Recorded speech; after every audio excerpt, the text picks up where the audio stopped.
ಮುದ್ದು ಕುಟುಂಬದವರೇ, ಪ್ರೇಮಶಂಕರ್ ಕೈರುಚಿಗೆ ನಿಮ್ಮೆಲ್ರಿಗೂ ಸ್ವಾಗತ. ನಾನು ಪ್ರೀತಿಯ ಪ್ರೇಮಶಂಕರ್. ಇವತ್ತು ನಾನು ನಿಮಗೆ ಈ ಬೇಸಿಗೆ ಬಿಸಿಲಿಗೆ ತಂಪಾಗಿರುವಂಥ ಮಜ್ಜಿಗೆ ಸಾರನ್ನ ಹೇಗೆ ಮಾಡ್ಕೊಳ್ಳೋದು ಟ್ರೆಡಿಷನಲ್ ವೇನಲ್ಲಿ ಅಂತ ತೋರಿಸ್ಕೊಡ್ತೀನಿ. ನಾರ್ಮಲ್ ಆಗಿ ಒಂದು ಬಟ್ಲಷ್ಟು ಅನ್ನ ಊಟ ಮಾಡ್ತೀವಿ ಅಂದರೆ ಈ ರೀತಿ ಮಜ್ಜಿಗೆ ಸಾರಿದ್ರೆ ಇನ್ನೂ ಸ್ವಲ್ಪ ಜಾಸ್ತಿನೇ ಊಟ ಮಾಡ್ತೀವಿ. ಅಷ್ಟು ರುಚಿಯಾಗಿರುತ್ತೆ ಈ ಸಾಂಬಾರ್. ಈಗ ನಾನು ಒಂದು ಬಾಣಲಿನಲ್ಲಿ 2 ಚಮಚ ಎಣ್ಣೆ ಹಾಕಿದ್ದೀನಿ.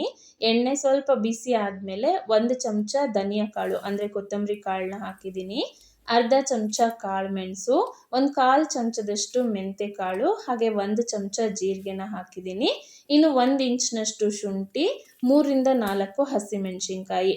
ಖಾರ ನಿಮಗೆ ಎಷ್ಟು ಬೇಕೋ ಅಷ್ಟು ಹಸಿಮೆಣಸಿನ್ಕಾಯಿನ ಹಾಕ್ಕೊಳ್ಳಿ. ನಾನು ಇಲ್ಲಿ 3 ಮಾತ್ರ ಹಾಕಿದ್ದೀನಿ. ಇದಿಷ್ಟನ್ನು ಹಾಕಿ ಸ್ವಲ್ಪ ಫ್ರೈ ಮಾಡ್ಕೋಬೇಕು. ಅದಾದಮೇಲೆ ನಾನು ಮುಂಚೆನೇ 1 ಚಮಚ ಅಕ್ಕಿ ಮತ್ತು 1 ಚಮಚ ಕಡಲೆ ಬೇಳೆನ ತೊಳೆದು ನೆನೆಸಿ ಇಟ್ಟಿದ್ದೆ. ಅದನ್ನು ಈ ಎಣ್ಣೆನಲ್ಲೇ ಹಾಕ್ಕೊಳ್ತಾ ಇದ್ದೀನಿ.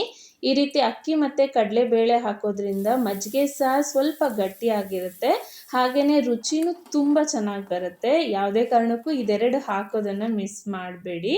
ಅದಾದಮೇಲೆ ರುಚಿಗೆ ಅಂತ ಒಂದು ಸ್ವಲ್ಪ ಬೆಲ್ಲನ ಹಾಕಿದ್ದೀನಿ. ಇದು ಕಂಪ್ಲೀಟ್ಲಿ ಆಪ್ಷನಲ್, ನಿಮಗೆ ಬೇಕು ಅಂದರೆ ಹಾಕ್ಕೊಳ್ಳಿ, ಇಲ್ದಿದ್ರೆ ಸ್ಕಿಪ್ ಮಾಡ್ಕೊಳ್ಳಿ. ಇದಿಷ್ಟನ್ನು ಲೈಟಾಗಿ ಫ್ರೈ ಮಾಡ್ಕೊಂಡ್ಮೇಲೆ ಇದು ತಣ್ಣಗಾದ್ಮೇಲೆ ಇದನ್ನು ರುಬ್ಕೋಬೇಕು. ಈಗ ನಾನು ಇನ್ನೊಂದು ಬಾಣಲಿನಲ್ಲಿ 2 ಚಮಚ ಎಣ್ಣೆ ಹಾಕಿದ್ದೀನಿ. ಎಣ್ಣೆ ಸ್ವಲ್ಪ ಬಿಸಿ ಆದಮೇಲೆ ಅರ್ಧ ಚಮಚ ಸಾಸಿವೆ, ಒಂದು ಸ್ವಲ್ಪ ಕರಿಬೇವು, ಹಾಗೆ 2ರಿಂದ 3 ಒಣಮೆಣಸಿನ್ಕಾಯಿನ ಈ ರೀತಿ ಕಟ್ ಮಾಡಿ ಹಾಕ್ಕೊಂಡು ಒಂದು ಅರ್ಧ ಈರುಳ್ಳಿನ ಈ ರೀತಿ ಉದ್ದುದ್ದ ಕಟ್ ಮಾಡಿ ಹಾಕಿದ್ದೀನಿ.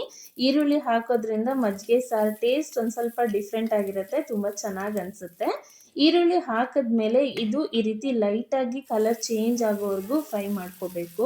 ಹಾಗೆ ನಾವು ಮುಂಚೆ ಫ್ರೈ ಮಾಡಿ ಇಟ್ಟಿದ್ವಲ್ವ, ಅದನ್ನು ಸ್ವಲ್ಪ ನೀರು ಹಾಕ್ಕೊಂಡು ಈ ರೀತಿ ರುಬ್ಕೊಂಡು ಈ ಒಗ್ಗರಣೆಗೆ ಹಾಕಿ ಚೆನ್ನಾಗಿ ಇದನ್ನು ಬೇಯಿಸ್ಕೋಬೇಕು. ಆಲ್ರೆಡಿ ನಾವು ಇದನ್ನು ಬೇಯಿಸಿರ್ತೀವಿ, ಆದರೂ ಕೂಡ ಈ ಎಣ್ಣೆಯಲ್ಲಿ ಚೆನ್ನಾಗಿ ಬೆಂದಷ್ಟು ಇದ್ರ ರುಚಿ ಜಾಸ್ತಿ ಆಗುತ್ತೆ. ಈಗ ಇದಕ್ಕೆ 1 ಚಿಟಿಕೆಯಷ್ಟು ಇಂಗು, 1/4 ಚಮಚದಿಂದ ಅರ್ಧ ಚಮಚದವರೆಗೂ ಅರಿಶಿನದ ಪುಡಿ, ಹಾಗೆ ರುಚಿಗೆ ತಕ್ಕಷ್ಟು ಉಪ್ಪನ್ನು ಹಾಕಿ ಚೆನ್ನಾಗಿ ಮಿಕ್ಸ್ ಮಾಡ್ತಾ ಬೇಯಿಸ್ಕೋಬೇಕು. ಸ್ಟಾರ್ಟಿಂಗ್ ನಾವು ಈ ಮಸಾಲಾನ ಹಾಕಿದಾಗ ಎಷ್ಟು ತೆಳುವಾಗಿ ಅನ್ನಿಸ್ತಾ ಇತ್ತು, ಜಸ್ಟ್ 2 ಸೆಕೆಂಡ್ ಇದನ್ನು ಬೇಯಿಸಿದ್ದಕ್ಕೆ ಎಷ್ಟು ಗಟ್ಟಿಯಾಗಿದೆ ನೋಡಿ. ಯಾಕೆಂದರೆ ಇದರಲ್ಲಿ ಕಡಲೆ ಬೇಳೆ ಮತ್ತು ಅಕ್ಕಿನ ಹಾಕಿರ್ತೀವಲ್ವ, ನಾವು ಬೇಯಿಸಿದಷ್ಟು ಇದು ಬೇಗನೆ ಗಟ್ಟಿ ಆಗ್ತಾ ಹೋಗುತ್ತೆ. ಸೊ ಈಗ ನಾನು ಇದೇ ಮಿಕ್ಸಿ ಜಾರಿಗೇನೆ ಇನ್ನೊಂದು ಸ್ವಲ್ಪ ನೀರು ಹಾಕಿ ಇದಕ್ಕೇನೆ ಹಾಕಿ ನೀಟಾಗಿ ಮಿಕ್ಸ್ ಮಾಡ್ತಾ ಇದ್ದೀನಿ. ಈ ರೀತಿ ಮಿಕ್ಸ್ ಮಾಡಿ 1-2ರಿಂದ 3 ನಿಮಿಷ ಚೆನ್ನಾಗಿ ಬೇಯಿಸಿದ್ರೆ ನಮ್ಮ ಮಜ್ಜಿಗೆ ಸಾರಿನ ಬೇಸ್ ಒಗ್ಗರಣೆ ರೆಡಿ ಆಗುತ್ತೆ. ಈ ಬೇಸಿಗೆ ಕಾಲದಲ್ಲಿ ಮಜ್ಜಿಗೆ ಸಾರು ಊಟ ಮಾಡಬೇಕು ಅಂತ ಯಾಕೆ ಹೇಳ್ತಾರೆ ಹೇಳಿ? ಈ ಬೇಸಿಗೆ ಬಿಸಿಲಿಗೆ ನಮ್ಮ ದೇಹ ತುಂಬಾ ಹೀಟ್ ಆಗಿರುತ್ತಲ್ವ, ಸೆಕೆಯಿಂದ ನಮ್ಗೆ ತಡ್ಕೊಳ್ಳೋದಕ್ಕೆ ಆಗ್ತಾ ಇರಲ್ಲ.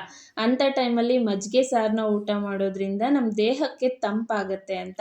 ನಾರ್ಮಲ್ ಮಜ್ಜಿಗೆ ಸಾರನ್ನ ನಾವು ಊಟ ಮಾಡೋದಕ್ಕಿಂತ ಈ ರೀತಿ ಮೆಂತೆ ಕಾಳು, ಕೊತ್ತಂಬರಿ ಕಾಳು ಎಲ್ಲದನ್ನು ಹಾಕಿ ಈ ರೀತಿ ಸಾಂಬಾರು ಮಾಡಿ ಊಟ ಮಾಡೋದ್ರಿಂದ ಸ್ವಲ್ಪ ಜಾಸ್ತಿನೇ ನಮ್ಮ ದೇಹಕ್ಕೆ ತಂಪಾಗುತ್ತೆ. ಈಗ ಮಸಾಲ ರೆಡಿ ಆಗಿದೆ ಅಲ್ವಾ, ನಾನು ಗ್ಯಾಸ್ನ ಆಫ್ ಮಾಡಿ ಮಜ್ಜಿಗೆನ ಹಾಕ್ಕೊಳ್ತಾ ಇದ್ದೀನಿ. ನಮ್ಗೆ ಎಷ್ಟು ಮಜ್ಜಿಗೆ ಬೇಕು ಅನಿಸುತ್ತೋ ಅಷ್ಟನ್ನು ಹಾಕೋಬೋದು. ಮಸಾಲಕ್ಕೆ ಕರೆಕ್ಟ್ ಆಗೋಷ್ಟು ಮಜ್ಜಿಗೆ ಹಾಕಿದರೆ ರುಚಿ ತುಂಬಾ ಚೆನ್ನಾಗಿರುತ್ತೆ. ಇದಾದಮೇಲೆ ನಿಮಗೆ ಬೇಕು ಅಂದರೆ ರುಚಿ ನೋಡಿಕೊಂಡು ಒಂದು ಸ್ವಲ್ಪ ಉಪ್ಪನ್ನ ಅಡ್ಜಸ್ಟ್ ಮಾಡ್ಕೊಳ್ಳಿ. ಅದಾದಮೇಲೆ ಲಾಸ್ಟಿಗೆ ಕೊತ್ತಂಬರಿನ ಈ ರೀತಿ ಕಟ್ ಮಾಡಿ ಹಾಕ್ತಾ ಇದ್ದೀನಿ.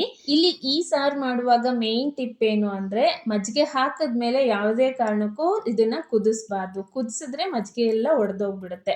ಮಸಾಲ ಎಲ್ಲ ರೆಡಿ ಮಾಡಿಕೊಂಡು ಗ್ಯಾಸ್ನ ಆಫ್ ಮಾಡಿ ಆಮೇಲೆ ಮಜ್ಜಿಗೆನ ಹಾಕಿ ನೀಟಾಗಿ ಮಿಕ್ಸ್ ಮಾಡಿದ್ರೆ ನಮ್ಮ ಪರ್ಫೆಕ್ಟ್ ಆಗಿರುವಂಥ ಟ್ರೆಡಿಷ್ನಲ್ ಮಜ್ಜಿಗೆ ಸಾರು ರೆಡಿ ಆಗುತ್ತೆ. ರುಚಿ ಮಾತ್ರ ತುಂಬ ಅಂದರೆ ತುಂಬಾ ಚೆನ್ನಾಗಿರುತ್ತೆ. ಮಿಸ್ ಮಾಡದೆ ಈ ರೆಸಿಪಿನ ನೀವು ನಿಮ್ಮ ಮನೇಲಿ ಟ್ರೈ ಮಾಡಿ, ಹಾಗೆ ಟೇಸ್ಟ್ ಹೇಗೆ ಬಂತು ಅಂತ ಹೇಳಿ ನನಗೆ ತಪ್ಪದೆ ಕಮೆಂಟ್ ಮಾಡಿ. ನಿಮ್ಮ ಕಮೆಂಟ್ಗಾಗಿ ನಾನು ವೇಟ್ ಮಾಡ್ತಾ ಇರ್ತೀನಿ.